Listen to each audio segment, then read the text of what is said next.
The wind howled across the open prairie that evening, rattling the windows of the small wooden house at the edge of town. Inside, Mary Ellen Harper sat quietly in her wheelchair, her hands folded in her lap. Once, she had been the strongest woman in her county, tall, graceful, quick with laughter and quicker with her hands when it came to tending horses or raising fences alongside her late husband. But all of that had changed 2 years earlier, on the day her wagon overturned in a sudden storm, leaving her body broken and her legs forever stilled. Her husband, Thomas, had passed from illness only months before that accident, leaving her not just widowed, but paralyzed, alone, and seemingly forgotten. Neighbors who once praised her pies and admired her courage no longer came to call. Friends who had danced with her at the harvest socials crossed the street rather than meet her eyes. In town, she could hear whispers trail behind her. "Poor Mary Ellen, she'll never manage on her own, or worse, she's a burden now." And though she never answered them, every word seemed to push her deeper into silence. She had learned to live in the quiet. Each morning, she wheeled herself to the window, watching the sun rise over the plains, and she whispered a prayer, not for herself, but for strength to bear another day. "Lord," she would say softly, "if I must be weak in body, let me not grow weak in spirit." It was in those long, aching months that Mary Ellen discovered just how thin the line was between pity and cruelty. Families who once shared bread with her now said they could not afford to take on her care. A church elder suggested she consider leaving town altogether, perhaps for a home for invalids. Even the children, who once came running for her apple candies, learned from their parents to keep their distance. She became a shadow in her own life. But fate, as it often does, had other plans. One late afternoon, a storm rolled over the plains. The rain came down hard, drumming on the tin roof. Lightning flashed, and Mary Ellen struggled to shutter her window. As she reached, the latch slipped from her hands and crashed to the floor. She leaned forward in desperation, her body trembling with effort, but she couldn't bend far enough to retrieve it. Tears burned her eyes, not from the rain that blew in, but from the bitter reminder of how helpless she had become.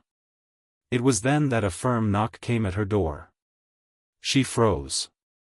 Visitors had become rare, almost non-existent. The knock sounded again, louder this time.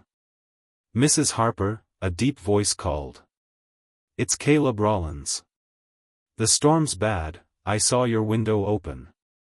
Caleb Rollins was a rancher from 3 miles out, a man known for his broad shoulders and calloused hands. He was respected, though some said he was too rough around the edges. Mary Ellen had seen him only a handful of times before, always on horseback at the edge of town, never close enough to speak. She hesitated, then called out, "Come in." The door opened, and Caleb stepped inside, water dripping from his hat. His gaze moved quickly from the broken latch on the floor to the trembling widow in her chair. Without a word, he stooped, picked up the latch, and secured the window against the storm. Mary Ellen expected him to leave then, perhaps with a polite nod, but instead he knelt before her, eye level, his face earnest.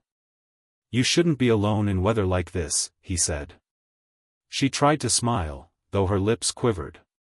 "Alone is all I have left, Mr. Rollins. Folks have other concerns." Caleb studied her for a long moment. Rain thundered on the roof, but his voice cut through it, steady and strong. "Their loss," he said simply. "They don't know strength when they see it." Mary Ellen's heart jolted. Strength? She had heard herself called a burden, a tragedy, a shadow, but never strong. She shook her head. "You don't know what you're saying. I can't even pick up a latch from the floor." Caleb leaned back on his heels. "And yet you've survived more loss than most men could stand. You've been left behind, pushed aside, but here you sit, still praying, still facing each day. That's stronger than anything I've ever done." The word sank deep, warming a part of her she thought long dead. For the first time in months, she felt seen, not for what she had lost, but for what she had endured. From that stormy evening forward, Caleb began to visit. At first, it was small gestures, chopping firewood, bringing flour or coffee, fixing a hinge. But over time, his visits grew longer, filled with conversation. He asked about her husband, about the life they had built together, about her memories of dancing in the town hall. And he listened, not with pity, but with respect. Mary Ellen found herself laughing again, something she hadn't done in months. She told him stories of her childhood on the plains, of the wild colt she once tamed with nothing but an apple in her hand. Caleb, in turn, shared his own struggles, the years when drought nearly starved his cattle, the nights he spent alone under the stars wondering if all his work was worth it. One evening, as the sun bled gold over the horizon, Mary Ellen said quietly, "Why do you come here, Caleb? Folks will talk." He shrugged, his eyes fixed on the light fading behind the hills. "Let them talk. You remind me what courage looks like. And I reckon a man could use that reminder." Still, whispers did rise in town. Some said Caleb was wasting his time. Others sneered that he pitied her, that no rancher could afford to be tied down to a broken woman. Mary Ellen heard the gossip when she went to church, saw the sidelong glances. And though part of her feared the sting of rejection again, another part found strength in Caleb's steady presence. The turning point came one autumn evening. A fire had broken out in the barn of a nearby family. The townsfolk rushed to help, but in the chaos, a young boy was trapped inside. The flames roared, the roof creaked, and fear held the crowd at bay. Mary Ellen, watching from her chair at the edge of the gathering, felt her heart seize. No one dared move. Then Caleb pushed forward. He tore off his coat, wrapped it around his arms, and charged into the smoke. Gasps rose from the crowd. Minutes felt like hours, but then, through the haze, he emerged, the boy clutched against his chest, coughing but alive. The people cheered, praising Caleb's bravery. But Caleb, soot-streaked and breathless, shook his head. He set the boy in his mother's arms, then turned to where Mary Ellen sat. His voice rang out, raw and firm. "Don't call me brave. I only did what anyone should do. You want to know strength? It's her." He pointed straight to Mary Ellen.